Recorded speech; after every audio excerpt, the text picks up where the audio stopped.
Please subscribe my channel. Click the bell icon. एक बार की बात है, सूर्य और उत्तरी हवा में बहस छिड़ गई। उत्तरी वायु घमंडी और जिद्दी प्रवृत्ति की थी। उसे अपनी शक्ति पर बड़ा अभिमान था। अक्सर वो प्रचंड वेग से बहती और पेड़ों को उखाड़ फेंकती, घरों को गिरा देती, खेतों में खड़ी फसल बर्बाद कर देती थी। उसमें उपस्थित आर्द्रता झीलों और नदियों के पानी को जमा देती थी। बहस करते हुए वो सूर्य से बोली, मेरी शक्ति के सामने किसी का जोर नहीं चलता। मैं दुनिया में सबसे ज्यादा शक्तिशाली हूँ। मेरे सामने सब तुच्छ है। सूर्य नम्रता से बोला, मेरे विचार से हर किसी में शक्तियाँ भी होती हैं और कमजोरियाँ भी। इसलिए कोई खुद के सबसे शक्तिशाली होने का दावा नहीं कर सकता। खुद पर घमंड करना उचित नहीं है। हमें सबका सम्मान करना चाहिए और सबके साथ मिलजुल कर रहना चाहिए। उत्तरी हवा तुनक कर बोली, मैं तुम्हारी बात नहीं मानती।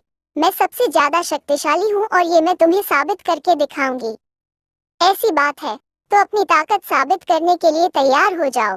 नीचे देखो, धरती पर एक व्यक्ति दुशाला ओढ़े पैदल जा रहा था।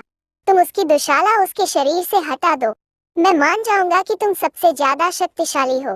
सूर्य उत्तरी हवा को चुनौती देते हुए बोला, इसमें कौन सी बड़ी बात है। कुछ ही देर में उस आदमी की दुशाला धरती पर पड़ी होगी। कहकर उत्तरी हवा अपने प्रचंड रूप में आ गई।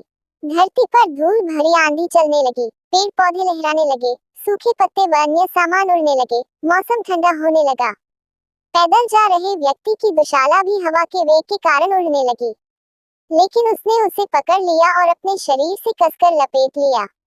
उत्तरी हवा ने अपनी प्रचंडता और बढ़ाई, लेकिन उसके साथ ठंड भी बढ़ गई। व्यक्ति ने अपनी दुशाला और कसकर लपेट ली। बहुत प्रयासों के बाद भी उत्तरी हवा उसके शरीर से दुशाला हटा नहीं पाई।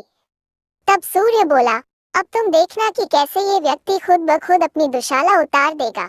सूर्य ने अपना ताप बढ़ाना शुरू किया। तापमान बढ़ते ही धरती पर जा रहे व्यक्ति को गर्मी लगने लगे।